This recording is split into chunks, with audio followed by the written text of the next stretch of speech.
Nah, untuk membangun perlekatan dengan si kecil yang baru lahir, sebaiknya kita juga memperhatikan beberapa hal yang ini. 1. Pengetahuan dan informasi yang cukup. Sebaiknya moms mulai membaca pada trimester ketiga. Yang kedua, cari petugas kesehatan yang mau melakukan inisiasi menyusu dini dan mengupayakan optimal selama 1 jam. Kemudian, moms juga bisa mencoba posisi berbaring dalam proses penyusuan. Selanjutnya, moms juga bisa mencari posisi dan perlekatan yang nyaman baik untuk moms dan si kecil. Yang keempat, moms perlu merasakan bahwa ini ergonomis dan nyaman, karena posisi dan perlekatan yang tepat tidak akan menyebabkan rasa nyeri dan sakit.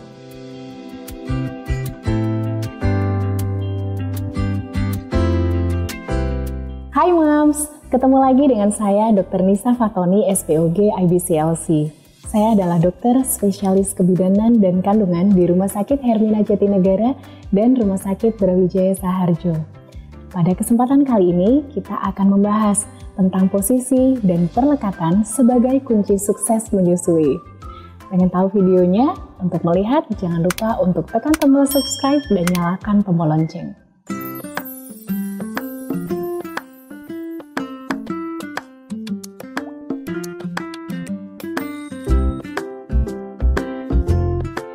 Hai moms, kali ini kita bahas ya tentang posisi dan kita coba-coba tentang posisi ini. Ada 4 posisi yang akan kita coba. Yang pertama adalah posisi cradle hold. Jangan lupa, dengan posisi cradle hold kita bisa menempatkan bantal di punggung sehingga kita nyaman saat bersandar. Kemudian, gunakan juga satu bantal untuk menjadi alas si kecil. Kemudian, kita bopong si kecil dengan posisi seperti ini dan gunakan lengan sebaliknya untuk menyangga bagian punggung. Ketinggian yang ini sangat nyaman bagi bayi karena mulutnya setinggi payudara. Kemudian kita juga memungkinkan posisi telinga dan lengan atas dalam satu garis lurus. Nah, ini posisi cradle hold dapat digunakan sebagai posisi yang favorit sambil moms melanjutkan aktivitas, menonton TV, atau bersantai. Posisi yang kedua adalah posisi crossover hold. Mirip dengan posisi cradle hold, hanya lengan yang digunakan adalah lengan yang satunya, sehingga lengan kanan menyangga dari belakang, kemudian menggunakan payudara pada sisi sebaliknya. Seperti ini. Posisi dokapannya masih sama dan memungkinkan ketinggian yang juga nyaman buat si bayi. Dan telinga dan lengan atas juga tetap dalam satu garis lurus. Posisi yang ketiga adalah football hold. Posisi ini kita sarankan pada moms yang bersalin dengan operasi sesar ataupun memiliki 2 bayi sekaligus, sehingga memungkinkan untuk menyusui 2 bayi dalam satu waktu. Pegang bagian belakang tengkuk bayi dan juga punggung dengan satu lengan. Kemudian, posisi badan bayi ada dalam lengan yang kita apit. Kemudian, kita bisa menyangga menggunakan bantal untuk menyangga lengan kita, seperti ini. Jika ada 2 bayi, maka kita bisa membawa dengan posisi seperti ini. Sangat mudah bukan? Kemudian posisi yang keempat. Posisi ini biasa saya sebut sebagai obat begadang paling manjur. Kenapa? Karena dengan posisi ini, moms memungkinkan diri untuk istirahat dengan posisi yang nyaman.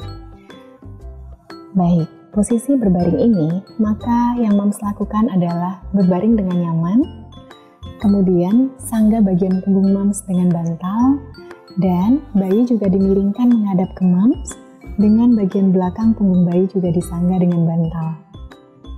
Sehingga tetap telinga dan lengan atas dalam satu garis yang lurus.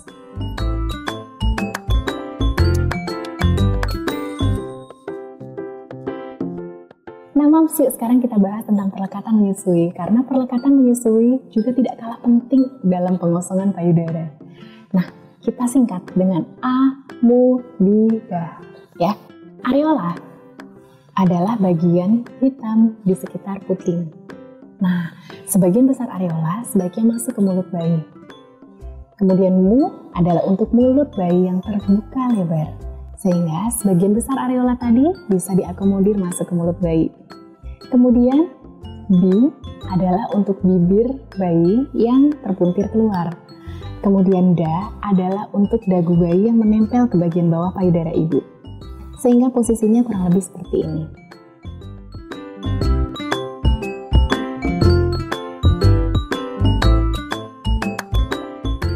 Posisi dan perlekatan adalah esensial untuk pengosongan payudara yang lebih baik, sehingga ada stimulasi produksi yang terbentuk dan menjamin kecukupan ASI yang lebih baik.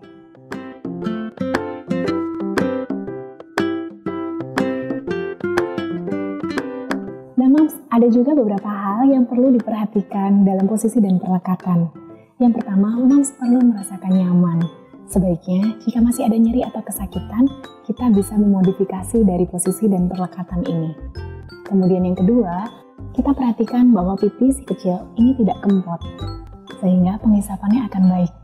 Yang ketiga, perhatikan bahwa yang ada adalah suara menelan, bukan decakan seperti itu ya, Moms.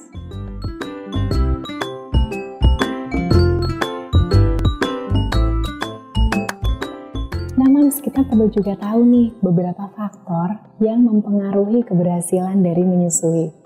Kita bagi menjadi dua ya, faktor internal dan faktor eksternal. Nah, Moms, faktor yang pertama adalah faktor internal. Faktor internal artinya faktor ini berada dalam diri Moms sendiri. Yang pertama adalah faktor pendidikan. Pendidikan yang lebih tinggi biasanya diasosiasikan dengan pemahaman yang lebih baik tentang menyusui. Yang kedua adalah faktor pengetahuan yang Moms juga bisa upgrade dengan melihat video serupa semacam ini. Pengetahuan tentang ASI bisa tentang inisiasi menyusui dini, posisi dan perlekatan, tanda baik kecukupan ASI, dan bagaimana meningkatkan kecukupan ASI dan produksinya. Kemudian, faktor yang ketiga adalah faktor sikap dan perilaku. Saya yakin bahwa sikap dan perilaku Moms yang positif dan percaya diri dapat meningkatkan kesuksesan dalam menyusui. Kemudian, yang keempat adalah faktor psikologis atau faktor galau. Kenapa? Karena secara estetika, perubahan payudara sudah terjadi sejak masa kehamilan, bukan di masa menyusui, sehingga tetap lanjutkan menyusui karena perubahan bentuk payudara sudah berlangsung secara alami. Yang kedua adalah faktor tekanan batin. Sebaiknya jika ada ketidakyakinan, Moms mulai membimbing dengan afirmasi positif, sehingga endorfin ataupun hormon yang dikeluarkan saat kita berbahagia bisa terus diluncurkan. Untuk faktor fisik ini, sebenarnya beberapa Moms menjadi takut saat ada penyakit kemudian sambil menyusui. Padahal, jarang sekali penyakit yang perlu mengharuskan Moms untuk menghentikan proses penyusuan. Tetap lanjutkan menyusui, jika perlu dengan pendampingan dokter sesuai dengan kewenangan klinisnya. Hal ini akan jauh lebih baik, karena beberapa penyakit bahkan tetap bisa lanjut menyusui daripada memberikan makanan pendamping ASI yang lebih dini, atau mengganti dengan susu buatan yang lain. Kemudian, faktor yang terakhir adalah faktor emosional. Menyusui perlu didukung dengan situasi yang positif, karena dengan kepercayaan diri dan keyakinan, Moms akan menghasilkan hormon oksitosin, yaitu hormon yang mengalirkan ASI jauh lebih banyak dan dahsyat. Sehingga, hempaskan semua kegalauan, rasa yang tidak yakin, merasa ASI kurang maupun ASI tidak cukup. Ganti dengan afirmasi positif, bahwa Moms bisa menyusui, Moms bisa menghasilkan ASI yang cukup bahkan berlebih untuk si kecil. Dengan keyakinan ini, saya yakin Moms bisa lancar dan berhasil dalam proses menyusui. Nah Moms, selain dari faktor internal, ada juga faktor eksternal yang dari luar, namun juga berpengaruh dalam keberhasilan proses penyusuan ini. Yang pertama dan tidak kalah penting adalah peranan dad dalam proses penyusuan. Coba diskusikan dan minta dukungan dari orang yang paling Moms cintai. Karena dads yang meyakinkan bahwa perubahan anatomi dan estetika tidak lagi penting, namun diprioritaskan pada si kecil yang sehat akan jauh memberikan dukungan yang signifikan pada Moms. Kemudian yang kedua adalah perubahan dari sosial budaya. Nah, Moms harus fokus ya, dan jangan khawatir. Karena Moms yang bekerja tetap bisa melakukan dan memberikan yang terbaik dengan memerah ASI. Kemudian yang kedua, hempas deh pergaulan-pergaulan yang menjerumuskan. Kenapa? Sekarang persepsinya adalah bahwa menyusui dengan susu buatan jauh lebih mewah. Are you sure? Tidak, moms.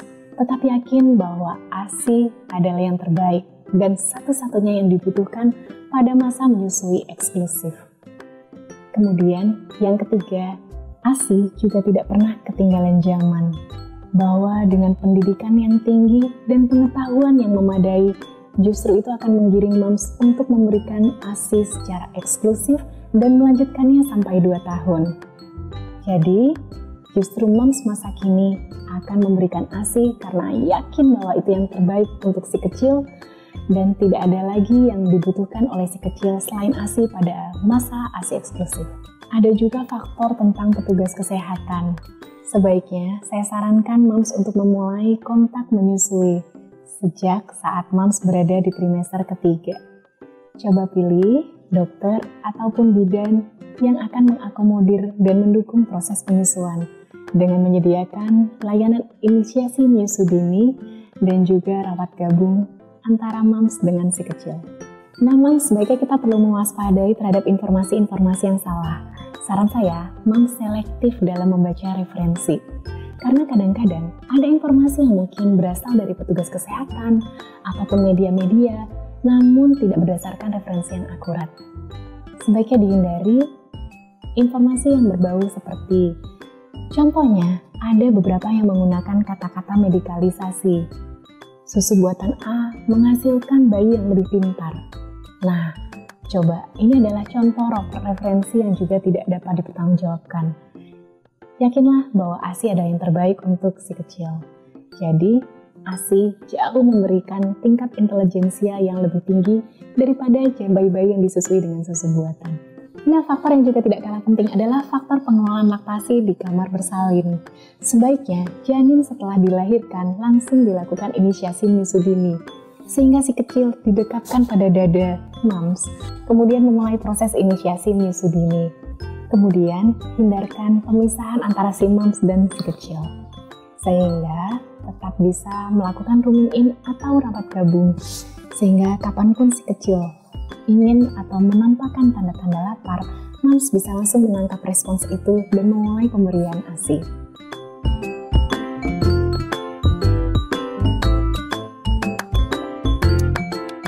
Nah, moms, untuk menyusui si kecil yang baru lahir, sebaiknya kita membekali diri dengan pengetahuan dan informasi tentang menyusui. Yang kedua, upayakan skin-to-skin contact ini optimal selama 1 jam. Diskusikan ya dengan dokter dan bidannya. Kemudian yang ketiga, mari kita cari posisi dan perlekatan yang nyaman untuk moms dan si kecil. Yang keempat, sebaiknya moms juga merasakan apakah posisi ini nyaman atau justru merasa nyeri. Karena posisi menyusui dan perlekatan yang baik, seharusnya moms merasakan nyaman dan tidak ada rasa sakit. Nah, tadi video tentang posisi dan perlekatan menyusui. Jika suka videonya, jangan lupa untuk klik like, share, dan komen ya.